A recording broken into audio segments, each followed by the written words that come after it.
Alright folks, another Labierdomania vlog sort of thing.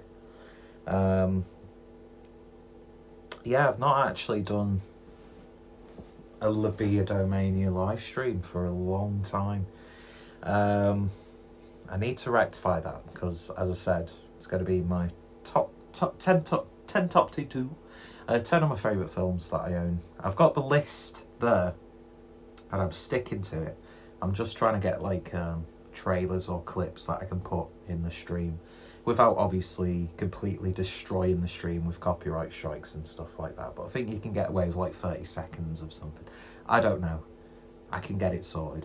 It'll take me less than a couple of hours just to collate the clips and then just intersperse them. But you know what it's like.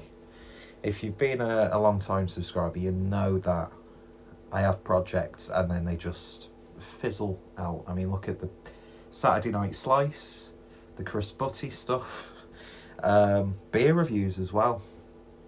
But yeah, so basically it's going to be a bit of a movie review and just something to show off a box set that I purchased recently. So I'll get that out of the way first. Now, even if you're subscriber to my old channel, the Mondo Squalido one, you know that I'm a massive lover of Italian cinema, and especially the Italian crime side of things, you know, like the gialli and also polizioteschi, which I think is probably my favourite sort of subgenre within the world of Italian cinema. So when I found out that Arrow were doing a box set of 5 films, I thought as soon as that's ready to buy, I'm picking it up. So I think it's been out for a couple of weeks now, and I will probably do a live stream looking at the box set properly and reviewing the films that are included, because they're 5 films from a genre that I claim to absolutely love and adore that I've never actually watched. So to see a box set of something that I love and all of the films included are going to be a new experience for me, I knew I had to buy it. I know in a couple of months or so the box set will probably be at half price, but I thought, you know what, I'll get it. The only thing I would say, I bought it from Arrow directly. It was my first order, so you get 10% off. So I used that 10% reduction to sort of go towards the 24-hour delivery on next day. Royal Mail 24, essentially. Took more than a few days for me to receive it. Didn't really get any sort of response from customer service through Arrow, so I'm not gonna, shit on them because I think they're a fantastic distribution company.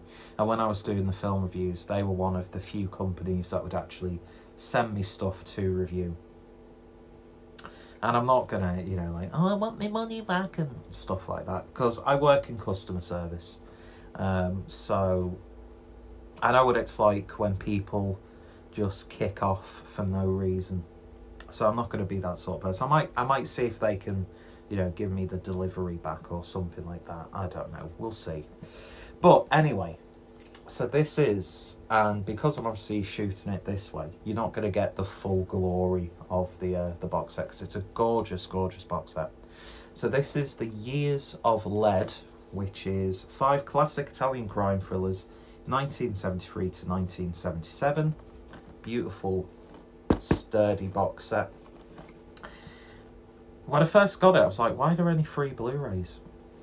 Because I was thinking, it'll be 5 individual Amaray cases, is that what they're called? But then I thought, no, it makes perfect sense, because then it'd be like this big.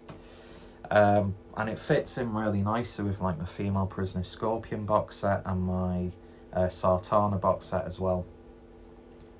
But yeah, lovely, lovely art direction on this set, utilising, fragments from the posters of the films. Get a nice sort of like little sleeve there, which has the name of the films on. So it's 5 films over 3 discs. As well as that, you get a really nicely produced booklet. Nice, fresh papers now. No, I'm not one of those people, don't worry. But yeah, just nice quality of paper stock that they've used. Talking about each film, like essays and stuff like that. Look at that tash. And that collar on the shirt. My sort of aesthetic. And again, they've used various fragments of each poster artwork. So, you know, something nice to read. And these are the Blu-rays themselves. So within this set, you get The Case is Happily Resolved, directed by Vittorio Salerno. That comes on its own Blu-ray. Then you've got Colt 38 Special Squad and Highway Racer. They've got reversible artwork for each sort of film. Again, I won't go into it because I'll save that for them. But by the time I do it, some movie, you know, DVD Blu-ray channel will have already done an in-depth look at the box set. But I'm not bothered about it. I want to cover the films and discuss one of my favourite genres. So Colt 38 Special Squad, love that artwork. And then Highway Racer, starring my man Maurizio Merli. And then the other one, now I remember, was it Camera Obscura did a release of this, or one of those German, Austrian distribution companies of Like Rabid Dogs, which I've heard is quite a grisly film, and The Savage Free. I've opted for this iconic artwork, and the German release of this is a beauty. I think it is Camera Obscura. Their artwork is absolutely stunning. So yeah, and Savage Free, Like Rabid Dogs, balaclava track jackets. What more can you ask for? So I'm very much looking forward to sinking my teeth into that box set and seeing 5 films from one of my favourite subgenres that I've not seen before, which is a crime in and of itself. But yeah, just beautiful. It's just, you know, you just hold it and look at it. No, I'm not talking about your penis. Then yeah, it's just a beautiful, beautiful set. It'll have gathered dust because I'm terrible at maintaining my collection, but very, very happy to own that. So I recently went to the cinema for the first time in a while and watched Ben Wheatley's new film, In the Earth. I can never remember the proper name of the film, which to me is one of Ben Wheatley's more interesting films. Now, I'm a massive fan of Ben Wheatley. Just watched, what's it called? Happy New Year, Colin Bursted, which is more of like a kitchen sink family drama, starring Neil Maskell. You know I'm terrible with names when it comes to reviews. That's why, because I usually, when I'm reviewing films, I'll write a little bit of a script and have notes. But that was a good film. There were some parts of that really resonated with me, because there's a character in there. The guy who played as Ian Curtis in Control, Sam something, I can't remember his name. And he comes back, he's invited, he's like an estranged member of the family. And with him coming to this party, it makes things kick off. But it kicks off in ways, and the film resolves itself in a way that you weren't really expecting, and you're kind of like, is this a good ending? Not like, because in terms of how it's been executed, but I'm like, should I be happy that this has happened? And he just shows up because he's invited by his sister, unbeknownst to the rest of the family until the day of it. And he's in a relationship with a German woman who reminds me so much of my ex-girlfriend from when I was living in Germany. And I don't know, it was just his sort of character coming back, because, you know, I'd just pretty much left and coming back every now and then to spend a couple of weeks back in the UK. And I don't know, it just really resonated with me. It's little things like that can really trigger me. There was some really nice emotional parts in that as well. I mean, Charles Dance was in there. Absolutely fantastic performance. Something a little bit different for Ben Wheatley. And yeah, really, really highly recommended. If you're in the UK, I think it's still on the BBC iPlayer. So if you're paying your TV licence, check it out. If you're not paying a TV licence, you can stream it illegally, I'm sure. Or you can just watch it on BBC and not tell anyone. But I'm very much against the licence fee, but because it's not my house, so I can't really say you're not paying that.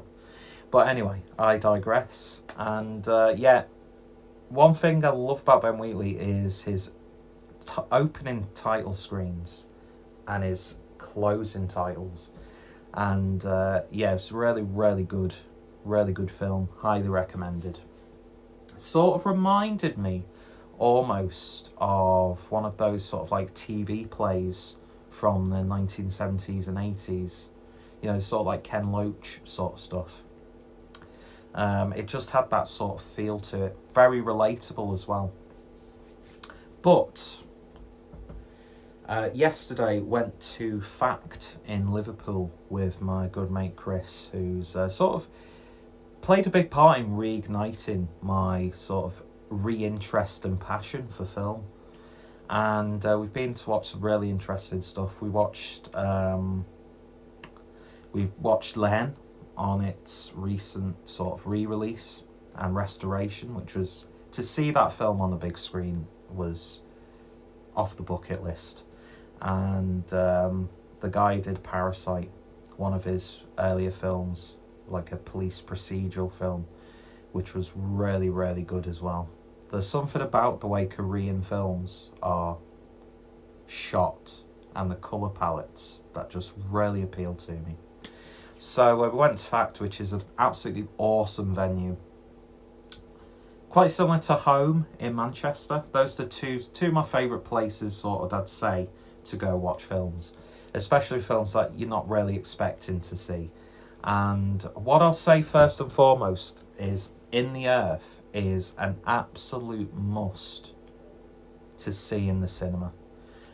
Just because of how visceral and how kinetic and the aesthetic and the editing and sound design, it's just such an amazing experience.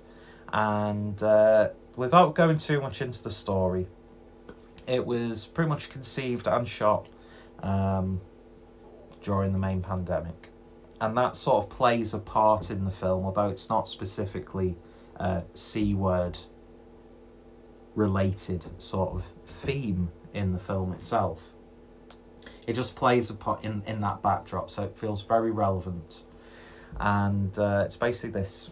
I'm trying to do this without giving much away, because it's one of those films you do have to watch without knowing too much. And it's basically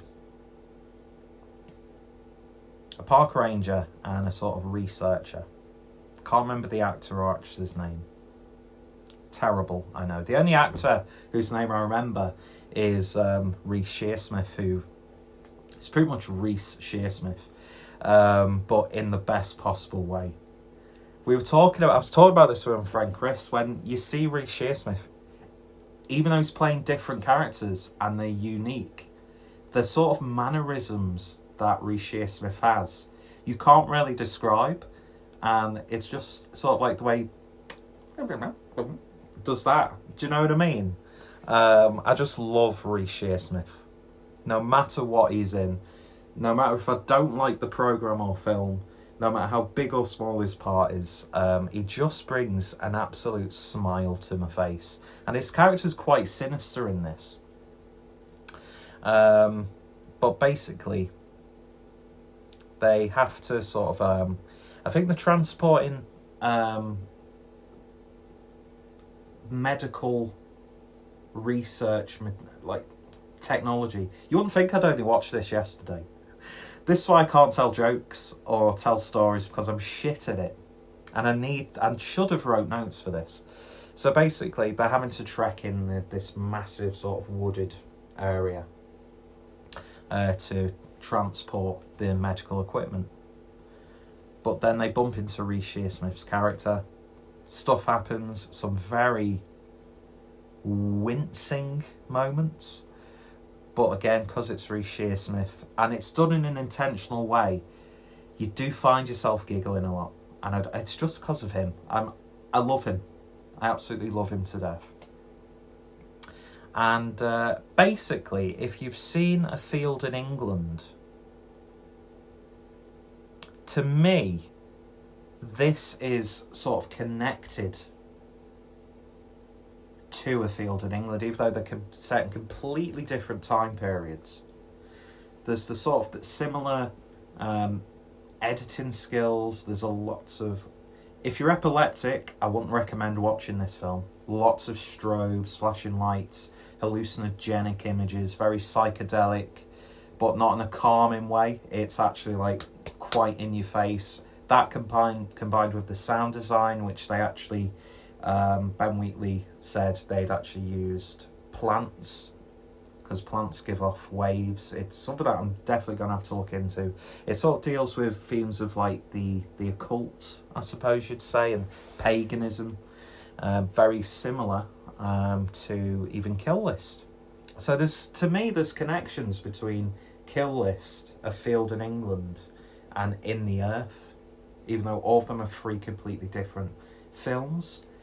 But my friend Chris was telling me Reece Shearsmith's character, his surname is the same in A Field in England and In the Earth. And again, both films, even though Field in England is shot in black and white beautifully, by the way, both films, even though we should be focusing on In the Earth. Why are people still watching this review? It's terrible.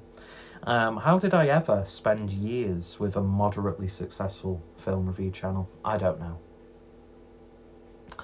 But yeah, very similar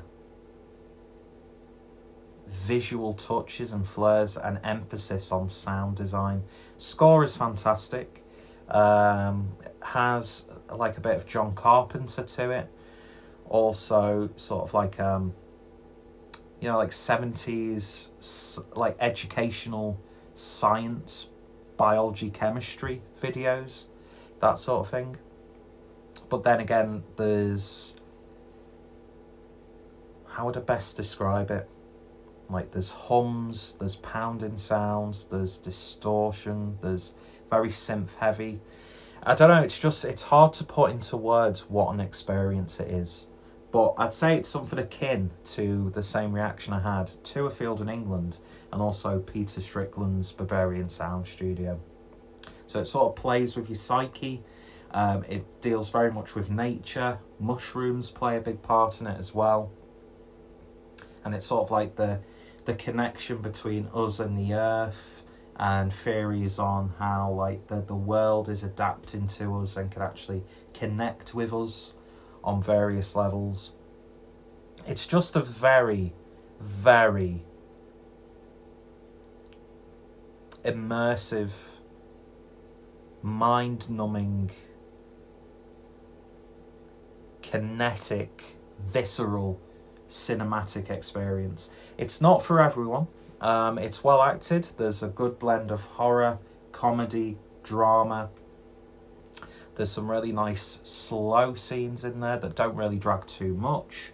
The outdoor photography, which is just absolutely stunning.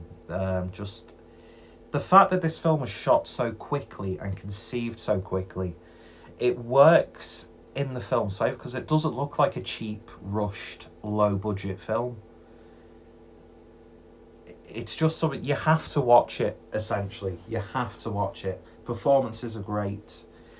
You laugh at parts where you know you really shouldn't do, but it's done in a way where it's supposed to make you laugh. It's quite shocking in places, quite graphic in places as well. Dealing with sort of like folklore, which is very interesting. Let me just say, Mondo would have a field day with creating prints based on this film. I don't think it's a film for everyone, like I've said. If you're a fan of Ben Wheatley, it's Ben Wheatley doing what he does best. He's just such a talented filmmaker. I mean, Kill List for me, I've got my Ben Wheatley films here, which I've only got 3. To me, Kill List is still my favourite film of his. But again, that has sort of links to paganism and folklore.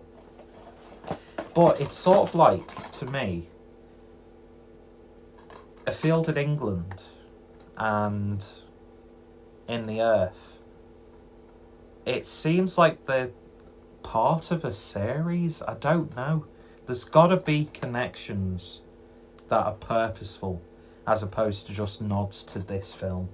There just has to be. And I'm going to be really interested to see what sort of articles and stuff gets released and see what other people thought about it and see what I think after watching it multiple times.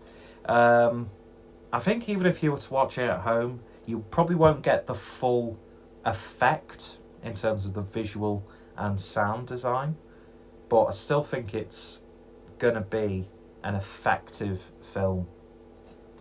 And then, of course, High Rise, which I really, really liked. Never actually read the book by J.G. Ballard, but again, visually interesting in its own way. It just reeks of Ben Wheatley, and it's really interesting to see some of the projects that he's involved in coming up. Like that sequel to that shark film with Jason Statham. That's going to be an interesting one. I've never seen the original. Was it like Tess or something like that it was called? I can't remember. You know I'm terrible with names. And I'll keep saying how terrible I am with names until I'm blue in the face or until the cows come home. But yeah, if you like your folky, horticultural, nature-ridden horror, and to an extent, sort of like classic 70s science fiction, British science fiction. Like Tales of the Unexpected, which is not necessarily just science fiction. But you know what I mean? There's like this really classic feel to Ben Wheatley's films. And I'd love to see him in the Criterion cupboard. He may have already done it by now.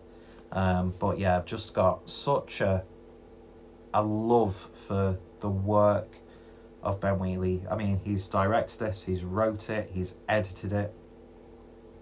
Just an absolutely flawless... Well, I wouldn't say it's flawless. It's not a perfect film by any stretch. But it's definitely an experience, even if you only watch it once. I think there's enough there that will keep you interested and invested, but also leave a lasting effect on you. And as I said, to watch it on the big screen was just an experience in of itself. Plus, the title cards at the end are set out like a scientific presentation, and again, very retro. It's amazing how Ben Wheatley, even in contemporary settings, for me personally, has this 70s British folky, even when it's not folky, but also, I don't know, it's so hard to describe sort of like Ben Wheatley's visual language when it comes to films.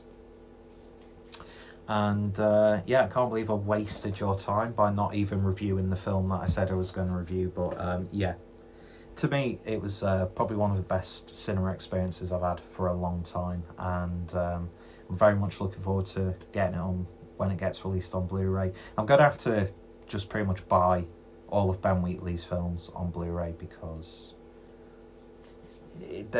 he's probably my favourite British director working right now, producing some of the most interesting films.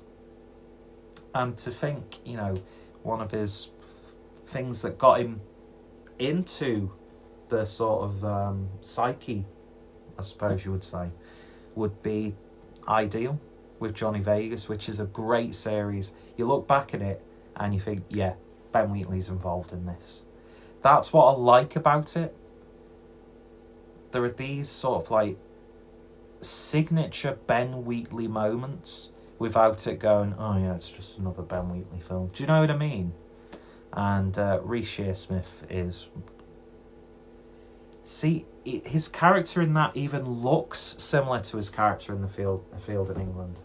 I'm going to have to watch both back to back just to see if I can pick anything out that links the two. I mean, maybe it's just Ben Wheatley doing it on purpose, but then I was watching an interview where he was like saying that Kill List, Field in England, and In the Earth are connected.